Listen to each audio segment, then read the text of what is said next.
Familia querida, el Señor les bendiga y les guarde. Una familia escogida para salvación. Génesis 12, del 1 al 9. Pero Jehová había dicho a Abraham: vete de tu tierra y de tu parentela y de la casa de tu padre a la tierra que te mostraré. Esta lectura de hoy me recuerda la historia de Josué, quien en una ocasión, cuando el pueblo de Israel no se decidía, él los convocó y les dijo: ¿hasta cuándo claudicaréis entre dos pensamientos? Dijo Josué: ustedes escojan a quién servir, pero mi casa y yo serviremos a Jehová.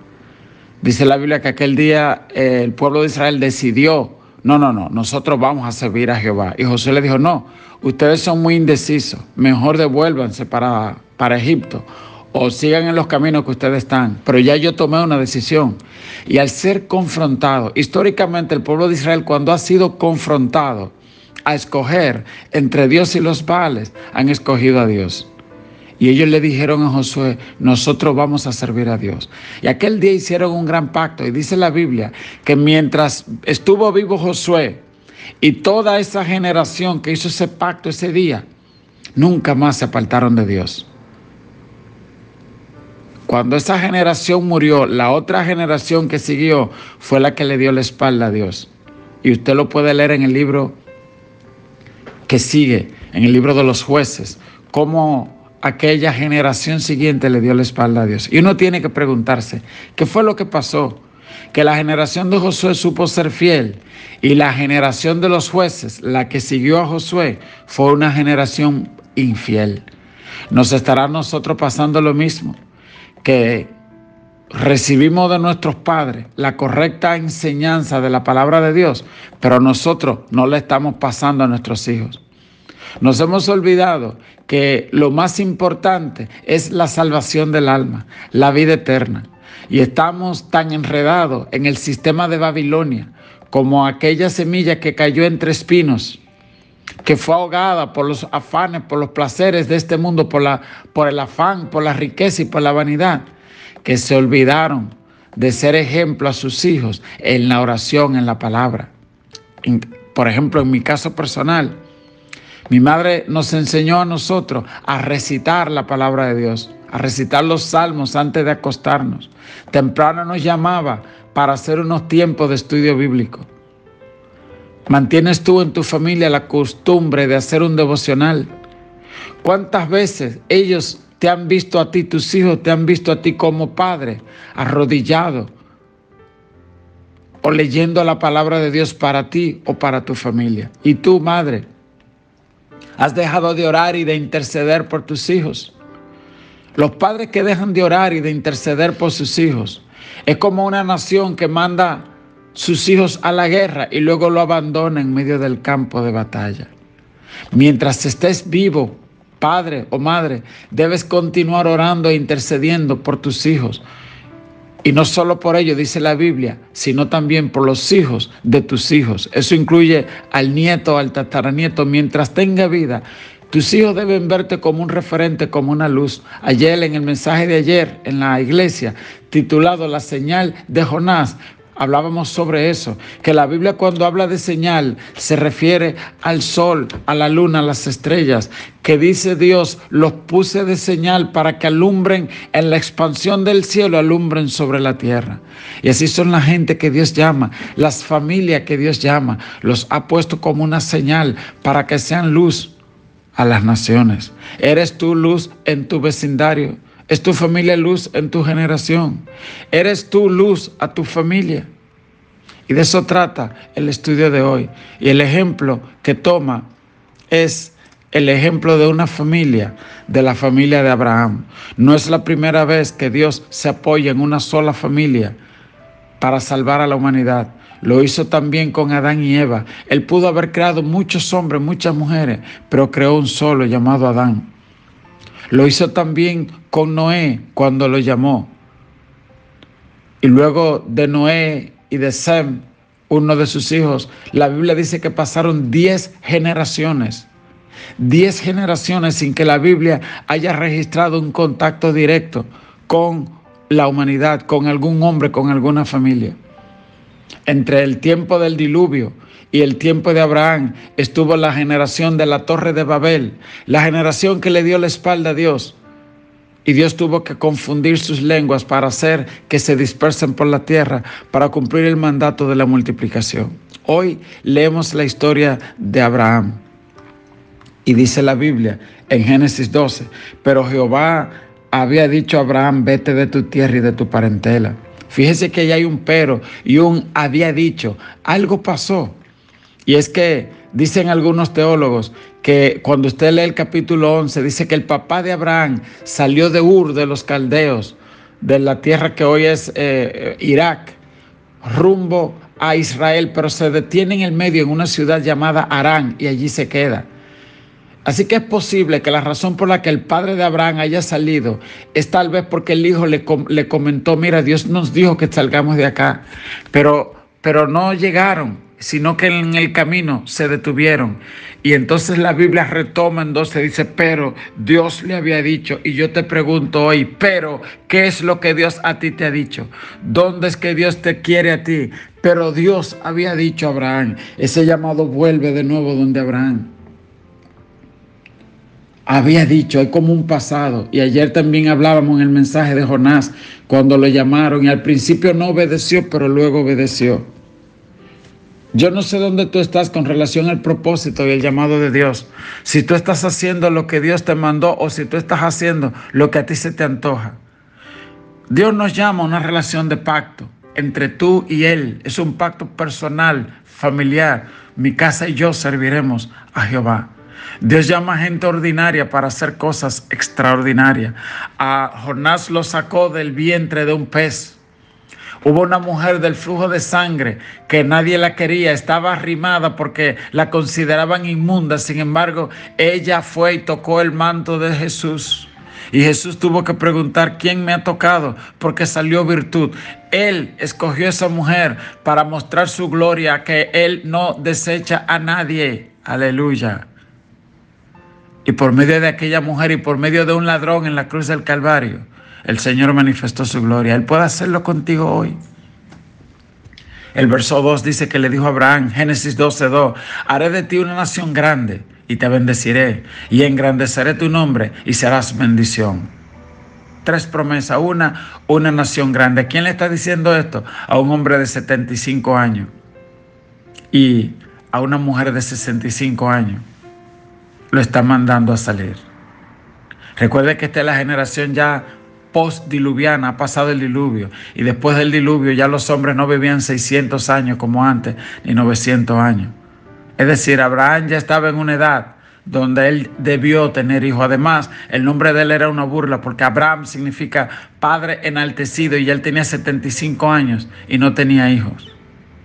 Pero Dios lo llama a él y le dice, haré de ti una nación grande y te bendeciré, engrandeceré tu nombre y serás bendición. Esa bendición a la que se refiere la Biblia es la palabra de Dios. Por medio de Abraham nació Jesús.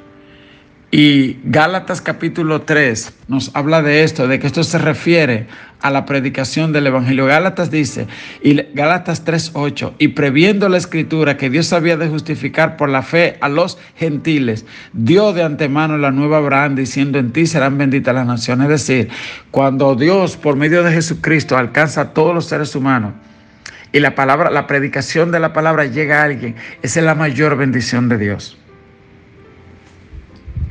Y le sigue diciendo el verso 3, bendeciré al que te bendiga y a los que te maldigan los maldeciré. Y serán benditas en ti todas las familias de la tierra. Esa es la palabra que Dios le dio a Abraham. Y también a ti, bendeciré al que te bendiga y maldeciré al que te maldiga. Por eso la Biblia nos manda a perdonar, a bendecir y no maldecir. Por eso la Biblia dice, mía es la venganza, yo daré pago. Porque Él es el que guarda a Israel, Él es escudo alrededor de su pueblo. La Biblia dice, el ángel de Jehová acampa alrededor del que le teme y lo defiende. Por eso la Biblia dice, perdona, como yo te perdone a ti. Por eso el siervo de Dios no debe ser contencioso, sino afable. Porque tú estás puesto para hacer bendición, no maldición. ¿Ok? Por eso debemos cuidar tanto la palabra en nuestra boca, en nuestros labios, nuestro ejemplo. Porque hay una bendición que fue depositada sobre Abraham y sobre ti. Pero esa bendición está condicionada a la obediencia. A Abraham le dijeron, tienes que salir de tu tierra y de tu parentela. Tienes que dejar esas cosas que tú estás haciendo. O lo que aprendiste tal vez de tu familia, aquellos malos ejemplos. Tienes que salir de eso. Imagínense si Abraham no hubiese salido. ¿Usted cree que esta bendición le iban a perseguir? No. Porque hay gente que se ponen a perseguir la bendición, pero la bendición persigue a la gente que persigue a Dios, que obedece a Dios.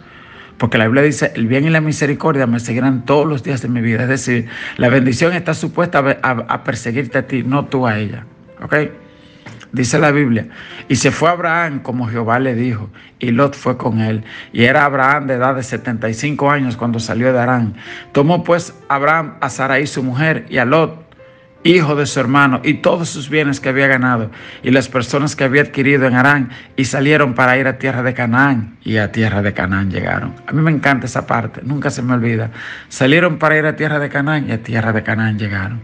Porque cualquiera empieza un asunto, pero no todos lo terminan. Un propósito. Este hombre se encaminó a salir a Israel, a lo que hoy se llama como Israel, y a tierra de Canaán llegaron. El verso 6 nos dice, y pasó Abraham por aquella tierra hasta el lugar de Siquem, hasta el encino de More, y el cananeo estaba entonces en la tierra.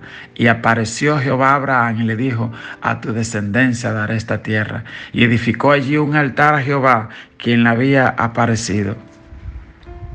Luego se pasó de allí a un monte al oriente de Betel y plantó su tienda, teniendo a Betel al occidente y Ai al oriente, y edificó allí altar a Jehová e invocó el nombre de Jehová. Y Abraham partió de allí caminando y yendo hacia el Negev. A mí me encanta este relato de Abraham, porque dice que cuando él llega a la tierra, él edifica un altar. Ahí había muchos altares porque esa gente eran muy paganos. Adoraban a distintos dioses, a la luna, al sol, sacrificaban sus hijos, etc. Y Abraham pudo tomar uno de esos altares. No, él edifica uno para Jehová.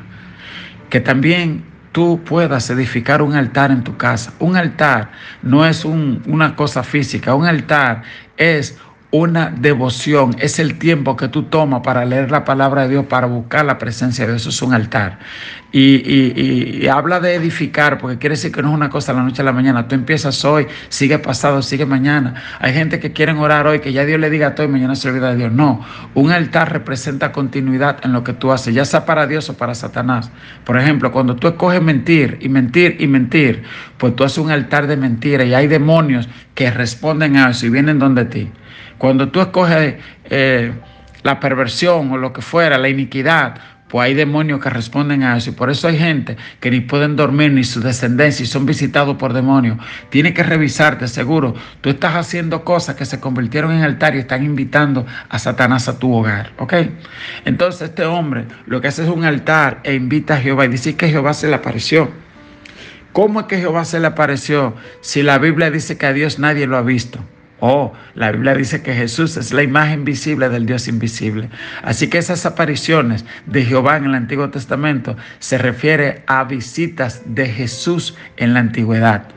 Lo que pasa es que en el Antiguo Testamento Él no se había revelado, el Dios visible no se había revelado por el nombre de Jesús, que significa Salvador. Yeshua en hebreo significa Salvador o salvación. La manifestación salvadora de Dios a los hombres se produce en Jesús cuando se encarna y se hace hombre, viene aquí. Pero desde la antigüedad Jesús se le conoce como el ángel de Jehová, ese ángel misterioso que se apareció en el Antiguo Testamento, que recibía adoración. El único ángel que recibe adoración es ese, el ángel de Jehová, que es Jesús. ¿Ok? Bien, entonces usted sabe que cuando la Biblia habla, fue su ángel. Por ejemplo, cuando una gente moría, decía, ay, ¿vieron? No, fue su ángel.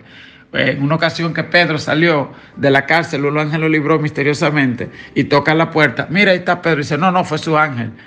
Porque a veces pensaban eso, que el ángel representaba la aparición o espiritual de una persona. ¿Ok? Entonces el ángel de Jehová es la manifestación visible de Dios. Le llaman teofanía en el Antiguo Testamento. Entonces dice, luego se pasó de allí a Betel. La palabra Bet-El, Bet significa casa en hebreo y El significa Dios. Betel significa casa de Dios. Y me encanta esto porque ahí en ese lugar donde Abraham, el abuelo, edifica un altar y sigue caminando, muchos años después, un nieto de él está corriendo porque alguien quería matarlo. Y la Biblia dice, llegó a un cierto lugar y tomó una de las piedras de aquel lugar y la puso sobre su cabecera y se durmió allí. Y se le apareció Dios. El lugar donde él estaba, Betel, donde mismo su abuelo había invocado el nombre de Dios. ¿Quién sabe si una de esas piedras misteriosas que él cogió y puso de almohada era una de las que su abuelo había usado para invocar el nombre de Dios? Quiera Dios que también tú y yo podamos ser edificadores de altar, que nuestros hijos, nuestros nietos, nuestros tataranietos puedan ver y decir, esto es casa de Dios y puerta del cielo. Que Dios te bendiga.